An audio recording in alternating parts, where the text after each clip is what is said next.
I have to confess, I'm a bit of a perfectionist when it comes to my projects. I'll gladly spend double the time getting non-critical dimensions within a thou of my target. And even if it doesn't look off, if I can measure it, I'll know I could have done better. A while back I made some collet blocks and they came out all wonky. The angles were all wrong, and my attempt to fix them made them even worse. To correct these once and for all, I need a way to grind these angles accurately. And I think my perfectionist tendencies might just come in handy. Because what good is a precision sine plate if it's not made precisely?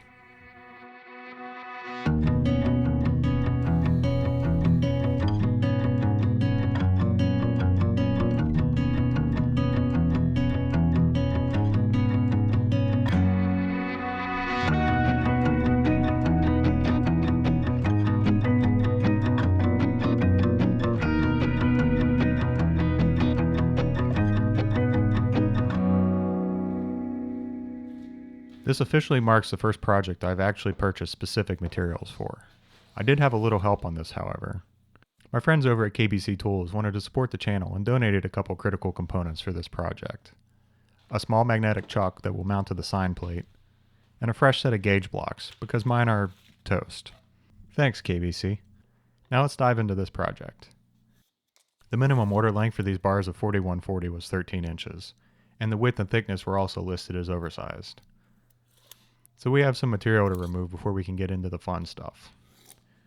First we'll cut these down on the bandsaw before moving over to the mill.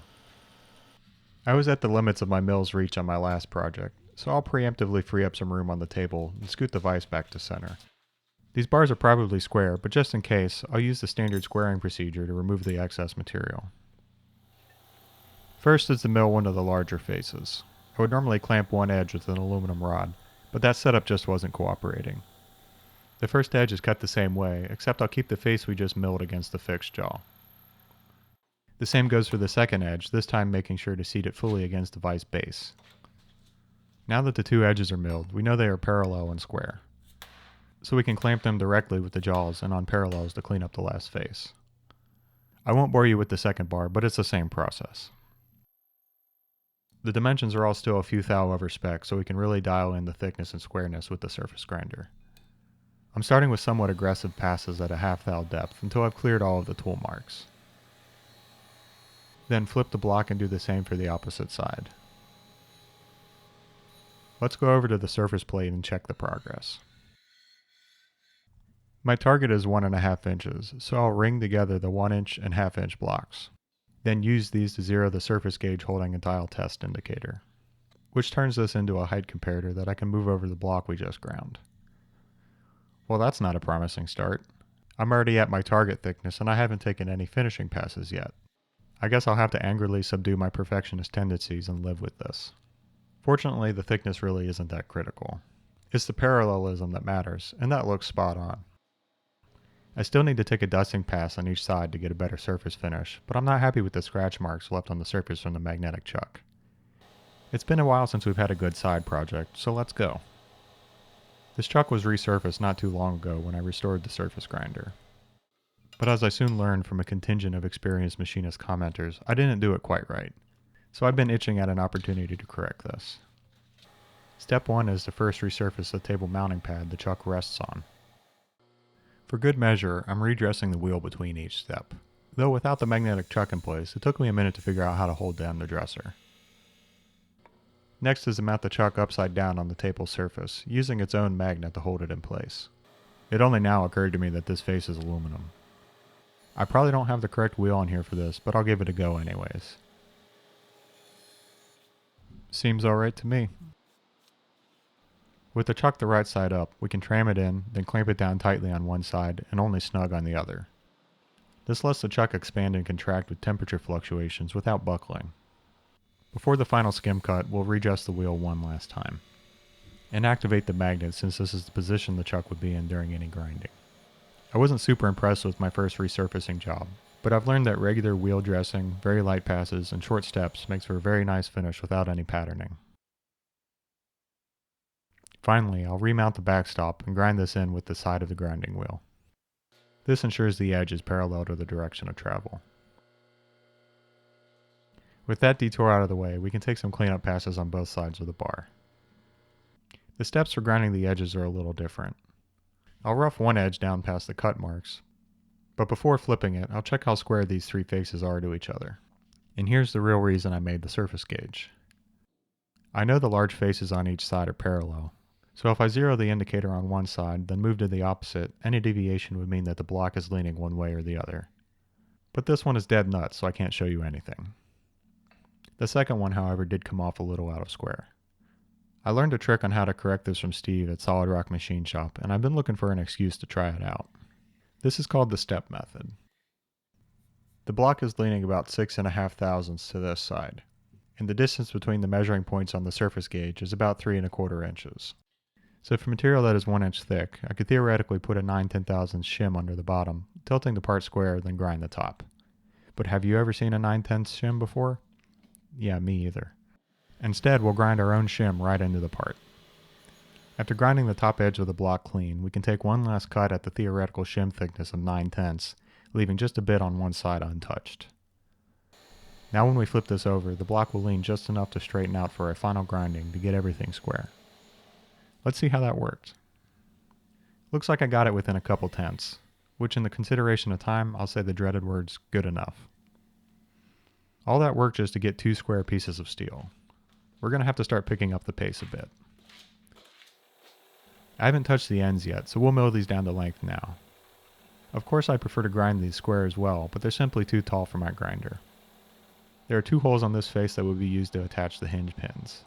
This is also the bottom face, so the holes are counterbored to accept the screw heads. Yes, I know the bottoms of end mills aren't flat, but I didn't think ahead enough to buy a proper counterboring bit. The edge gets a drilled and tapped hole for mounting a locking strap, then the top side gets a clearance slot where the hinge pin will eventually mount. The other end of this face is where the gauge blocks will rest for setting the sine plate angle. Of course this will be a ground surface as well, so I'll leave a few extra thou for this. And just for appearances, I'll mill a nice perimeter around this with the chamfer cutter. There's more to mill on this part, but I'm going to move over to the top block while the spindle is still trammed vertical. Just like before, we'll square the ends of the block and mill it to length.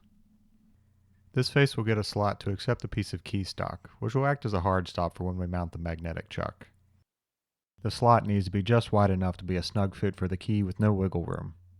To make sure I don't overshoot that, I'll use an undersized end mill and cut down the center line of the slot first. Then come back and clean up each side, taking incremental cuts until the width is just right. The key doesn't quite bottom out, but once I screw it in place, it'll be a tight fit like I need. There are a series of holes down the center of this slot, so I'll go ahead and center drill each of these. The 2 on the ends are threaded for mounting the key in place. There are also 3 3/8 threaded holes in the center.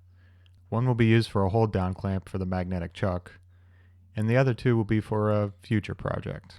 Let's just say this sine plate will be more than just a sine plate. The last 2 holes are counterbored for hinge pin mounting screws. Then of course everything gets a chamfer. The opposite end also gets 2 counterbored holes for mounting the rest pin, and another threaded hole for clamping the other end of the mag chuck. Rotated 90 degrees in the vise, the second locking strap hole gets drilled and tapped. Then it gets mounted upside down to mill the 2 clearance slots for the hinge and rest pins. Now I'm excited for this next operation since it'll be a new one for me. To cut the Vee grooves for the hinge and rest pins, I need to set the mill at a 45-degree angle. I'll use this adjustable V block as a tramming reference. It includes a vernier scale, so I should be able to get pretty close with this. And the coax indicator is perfect for this small measuring area. With the spindle no longer vertical, indicating the part becomes a bit of a challenge. The best I could come up with was to very slowly approach the material until I just see the hint of a touch mark. Then do a similar operation on the corner of the part for the other axis. This should be acceptable since the exact position of the grooves isn't as critical as the distance between them. You can see now how the clearance slots we milled before give room for the corner of the end mill, so we're only cutting on the end or the side. The second V is cut the same, but exactly 8 inches from the first. Then the base gets the same treatment. The hinge ends of the blocks also get a clearance angle cut of 30 degrees. This requires retramming the head once again, but it's necessary to allow the sine plate to open up 60 degrees without binding. Then that's it for the milling operations on these blocks. I still have a bit of grinding work left to do, but first I need the hinge and rest pins. And before I get to that, I need to take care of another problem that you can't see, but I definitely feel. It's so hot in this shop I can barely think. I've reached the time of the season to install that window AC unit I've been kicking around. So time for a totally non-machining related side project. Apparently my camera microphone was on the fritz, so I'll fill in any missing sound effects.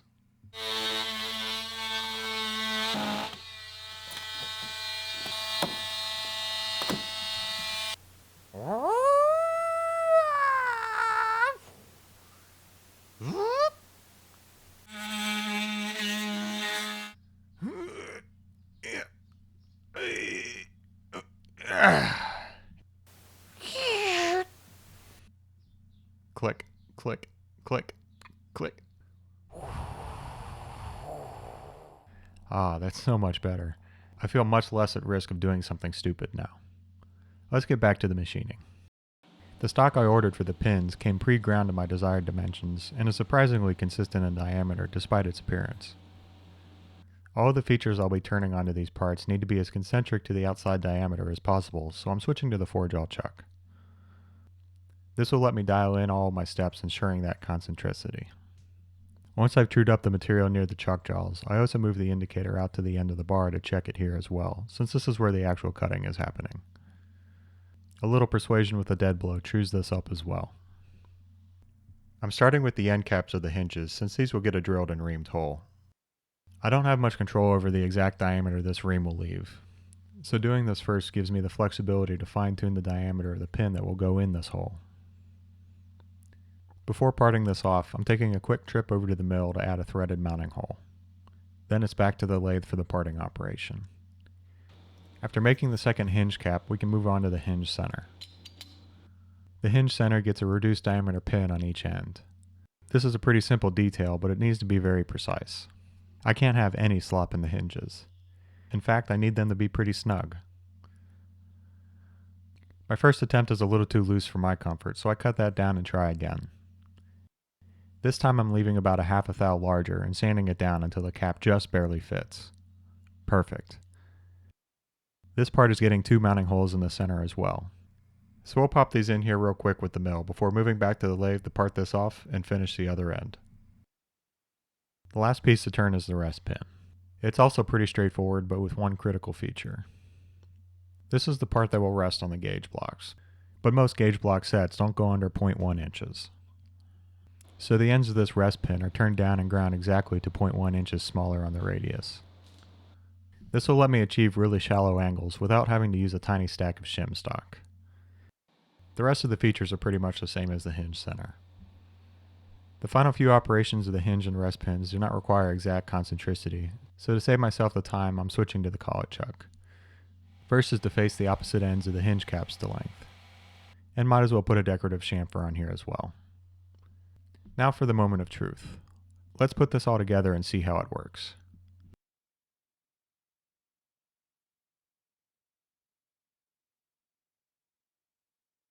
Okay, that's super satisfying. The hinge is so snug it'll hold the entire weight of the top plate, which isn't all that light. I think it's safe to say there's no play in the hinge. We still have some measuring and grinding to do, so let's break this back down. First we need to see that the pins are square to the block in all directions. We already know the block is square, so resting on its side, we can use this face to set the squareness comparator. Then move over to the pins and check them from different angles. I'm going to say within a couple tenths is pretty darn good. Next is to check that our pins are actually 8 inches apart. Outside to outside should be 8.75 inches. Nice, so far I'm 2 for 2. The most critical aspect of the Sine plate is that the distance between the pin centers and the mounting face be the same. Since we know the pins are the same diameter, we should be able to put this pin side down on the surface plate and measure across the top face. It's looking like I'm high on the rest pin side by 2 thou. Now I see 2 ways to fix this. I could either grind the top face, or I could grind the Vee grooves. Since I don't have a proper angle dresser for the grinder, I won't be grinding the grooves, so top face it is. Fortunately the rise is right at 2 thou, and I have some 2 thou shim stock. So I can set this up on the mag chuck with the shim under the high end and grind down the entire top face. Then we can reassemble and check it on the surface plate again. Interesting. I get the same height reading on each end like I wanted, but now the center is high like it's bowed. I'll bet you I know what happened. The force of the mag chuck deflected the center of the bar down while I was grinding. I'll try this again, but with appropriate shim stock supporting the center. Alright, let's see how it turned out. I'm within a couple tenths across the whole plate. Now that's more like it. But this is only half the equation. We have to see how this measures when it's assembled to the base plate. Of course I plan to have to grind the rest pad, so let's figure out how much. With the rest pin setting directly on the ground surface, I'm seeing about a 2.2 thou rise across the plate. So over to the grinder to skim this down 2.2 thou. The width of the pad is just under the effective grinding range of this machine. But I'm going to need every last little bit, so off comes the chuck backstop. That literally couldn't be any wider. Unfortunately, I didn't quite get down to clearing the end of the rest pad before I hit the 2.2 thou grind depth. On the bright side, the rest pin still lands on the ground section, so I'm not going to fret over it. Actually, this may make for the perfect spot to place my maker's mark, when I actually get to that. Let's measure how that last grind turned out. Within a couple tenths across the whole face. I'm going to go out on a limb and say that'll do nicely for my purposes. But unfortunately, I won't be getting to those purposes in this video. In a completely unsurprising turn of events, I, Brandon of Inheritance Machining, massively overdid it on the design once again. I didn't manage to get all the hardware made in this video, but I'm confident I'll be able to wrap those up for the next one. And who knows, maybe I'll actually fix the collet blocks once and for all. As always, thanks for watching and see you next time.